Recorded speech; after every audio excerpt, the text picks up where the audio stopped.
서기 1457년 조선의 겨울은 그 어느 때보다 잔인했습니다. 지난 영상에서 우리는 조선 역사상 가장 비극적인 왕 단종의 쓸쓸한 죽음을 함께 보았습니다. 숙부에게 왕위를 빼앗기고 머나먼 유배지에서 17 꽃다운 나이에 생을 마감해야 했던 소년왕. 하지만 역사는 그가 죽은 그 지점에서 또 다른 경이로운 기록을 시작합니다. 단종의 시신은 차가운 강물에 버려졌고 서슬퍼런 어명이 영월 땅을 지배했습니다. 노상군의 시신에 손을 대는 자는 삼족을 멸할 것이다. 피부치조차 등을 돌리고 충성을 맹세했던 정승들이 외면할 때 조선의 법도와 최고 권력자의 명령을 정면으로 거부하며 어둠 속으로 걸어 들어간 남자가 있었습니다. 그는 화려한 관복을 입은 신하가 아니었습니다. 변방의 작은 고을, 영월의 하급아전, 호장 어문도였습니다.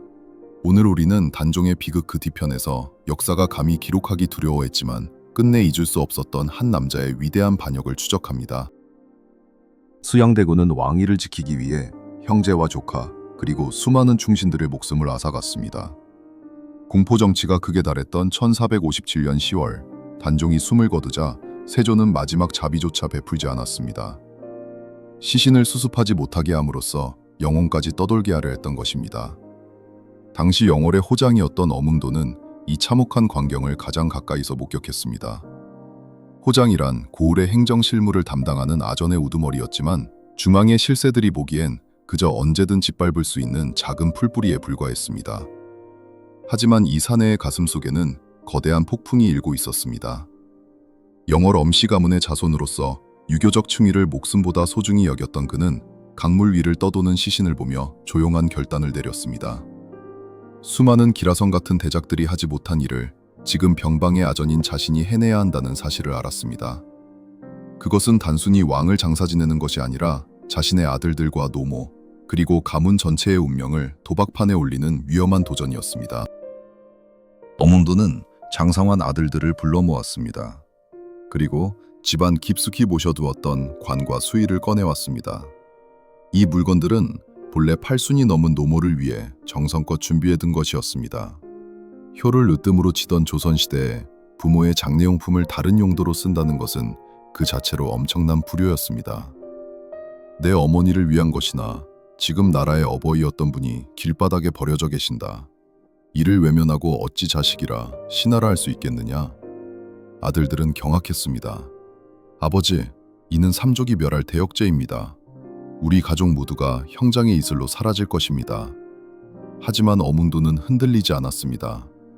위선피와 오소감심, 선한 일을 하다가 화를 당한다면 나는 그것을 기꺼이 달게 받겠다. 이 말은 단순한 용기가 아니었습니다. 시대의 어둠에 맞서 인간의 존엄을 지키겠다는 선언이었습니다. 달빛조차 숨어버린 그날 밤, 어문도 일가는 작은 배에 관을 싣고 동강으로 나갔습니다. 강물은 살을 내는 듯 차가웠고 관군의 순찰은 빈틈이 없었습니다. 순소리조차 죽이며 강바닥을 훑던 중 마침내 차가운 물속에서 소년왕의 시신을 건져 올렸습니다. 어문도는 통곡을 삼키며 왕의 몸을 정성스레 닦아냈습니다. 비단 용포가 아닌 평범한 노모의 수의를 입히는 순간 그것은 조선 역사상 가장 가난했지만 그 어떤 왕의 장례식보다 고귀한 진실이 담긴 순간이었습니다. 시신을 수습했지만 이제는 어디에가 문제였습니다. 관군의 눈을 피하면서도 왕의 기품을 지킬 수 있는 자리를 찾아야 했습니다. 1457년의 겨울은 유독 매서웠습니다. 땅은 바위처럼 굳어 삼날조차 튀어올랐습니다. 절망적인 상황 속에서 하늘을 바라보며 기도하던 그때였습니다. 숲 한복판에 노루 한 마리가 평온하게 앉아있다가 일행을 보고 놀라 달아났습니다. 신기하게도 노루가 앉아있던 그 자리만큼은 눈이 녹아있었고 땅이 부드럽게 드러나 있었습니다. 어문도는 무릎을 꿇었습니다. 하늘이 이분을 외면하지 않으시는구나. 그는 그 자리에 단종을 안장했습니다. 봉분조차 크게 만들지 못한 채 평범한 무덤으로 위장하고 마지막 절을 올렸습니다. 이제 남은 것은 죽음뿐이었습니다. 날이 밝으면 추적이 시작될 것이고 가문은 몰살당할 것이 분명했습니다. 하지만 어문도는 기다리지 않았습니다. 장례를 마친 직후 그는 가족들과 함께 새벽 안개 속으로 사라졌습니다. 평생을 일궈온 터전과 벼슬을 모두 버리고 이름 없는 유랑자가 되기를 선택한 것입니다. 다음 날 아침 텅 빈 어몽도의 집을 본 광구는 당황했습니다. 하지만 놀랍게도 영월의 그 누구도 어몽도가 어디로 갔는지, 단종의 시신이 어디에 묻혔는지 말하지 않았습니다. 온 고을이 침묵으로 이 위대한 반역에 동참한 것입니다. 어몽도는 이후 계룡산 동학사로 숨어들어 평생을 은둔하며 단종의 넋을 기렸습니다. 세월이 흘러 세상은 어문도의 손을 들어주었습니다. 단종이 왕으로 복권된 후 직원들이 묘자리를 살피러 영월에 내려왔을 때 그들은 경악했습니다. 어문도가 노루를 따라 찾아냈던 그 자리가 풍수지리학적으로 천하의 명당이었기 때문입니다. 결국 단종의 묘는 옮겨지지 않고 그 자리에 그대로 모셔졌습니다. 그것이 바로 오늘날 전 세계 유일하게 왕궁에서 멀리 떨어진 왕릉, 장릉입니다. 조선은 뒤늦게 이 위대한 아전을 기억해냈습니다. 숙종은 그의 후손을 등용했고 정조는 그의 공은 사육신보다 높다며 극찬했습니다. 마침내 고종에 이르러 그는 충의공이라는 시호를 받으며 정승급의 명예를 회복했습니다.